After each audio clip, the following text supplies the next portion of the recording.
Assalamualaikum warahmatullahi wabarakatuh. Bila kita mengingat akan perilaku dari sosok yang bernama Umar bin Wahb ketika zaman jahiliyahnya, maka tiada hari tanpa ingin mencerca, bahkan ingin membunuh Umar bin Wahb karena kekejian yang dilakukan oleh Umar bin Wahb terhadap kaum muslimin itu sendiri. Setelah perang Badar usai, Umar bin Wahb selamat daripada peperangan tersebut, namun dia menyisakan satu bagian daripada anggota keluarganya, anaknya sendiri, ditawan di tangan kaum muslimin. Sehingga tiada hari pikirannya itu selalu disibukkan bagaimana nasib anak saya yang ditawan oleh kaum muslimin.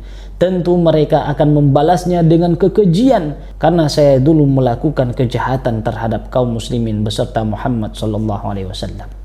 Maka dia menenangkan diri untuk melakukan ibadah ritualnya di depan Ka'bah. Ketika dia berada di Ka'bah, dia melihat di sisi hijir ada Safwan bin Umayyah lagi duduk sendiri.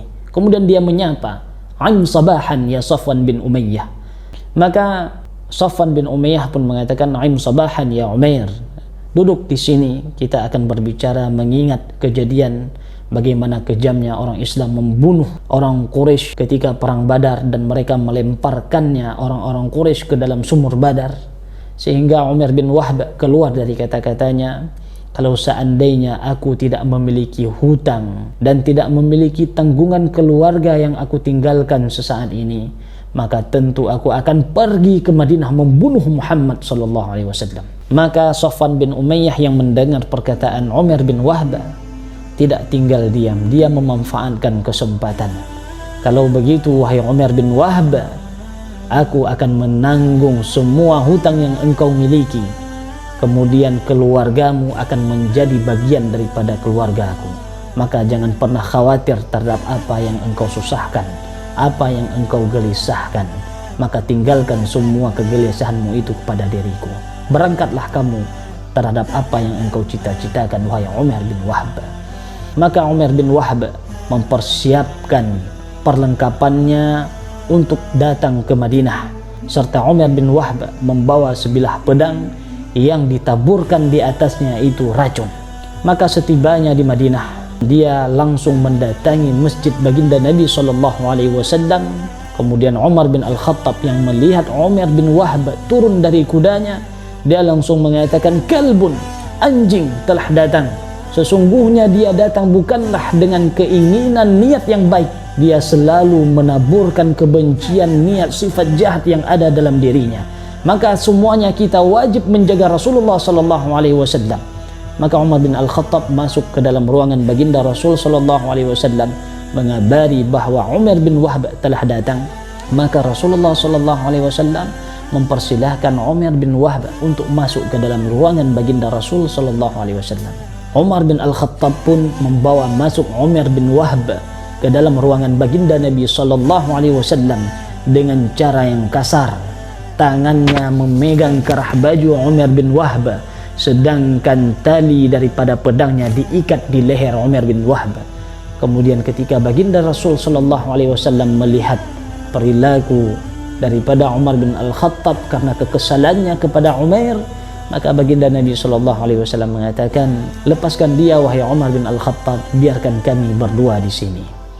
Maka baginda Rasul sallallahu alaihi wasallam mempersilahkan Umar untuk dekat lagi kepada baginda Rasul sallallahu alaihi wasallam.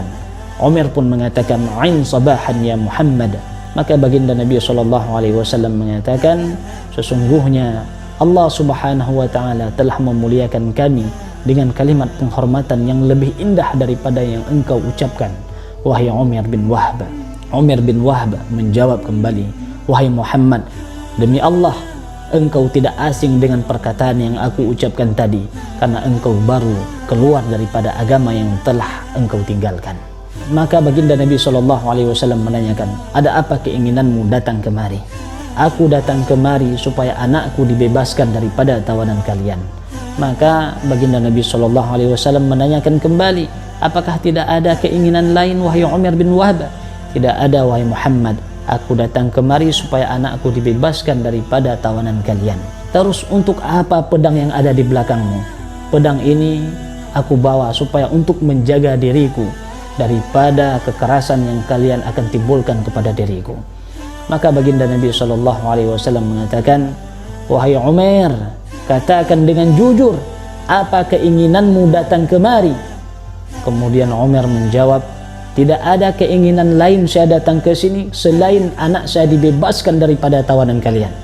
Maka baginda Nabi SAW mengatakan, wahai Umar, sesungguhnya engkau ingin melakukan ibadah di dekat Ka'bah, kemudian engkau melihat Safwan bin Umayyah duduk di dekat Hijr, kemudian kalian berbincang-bincang tentang kejadian yang telah terjadi di perang Badar, kemudian engkau menceritakan terhadap hutang yang engkau miliki serta tanggungan kewajiban terhadap keluargamu. Kemudian Safwan bin Umayyah pun menanggung seluruh hutang yang engkau miliki serta kewajiban terhadap keluargamu.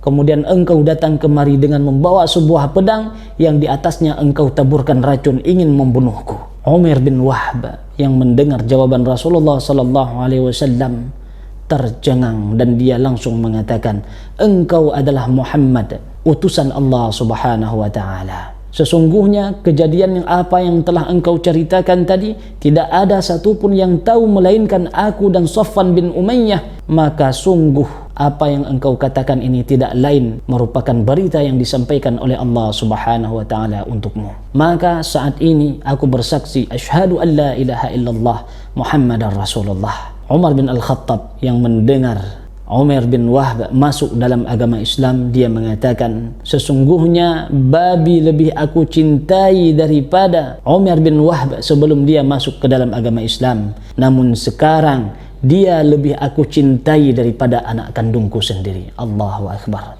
Mudah-mudahan cerita ini tadi bisa membuat keyakinan kita terhadap baginda Nabi SAW semakin kokoh, semakin kuat. Mari sama-sama kita jaga ukhuwah kita sesama orang Islam. Satu lidi tidak akan mampu menyapu seluruh sampah yang ada. Namun bila lidi itu bersatu, maka seluruh sampah yang ada akan tersapu. Mudah-mudahan bisa bermanfaat buat kita semua. Amin amin ya rabbal alamin. Assalamualaikum warahmatullahi wabarakatuh.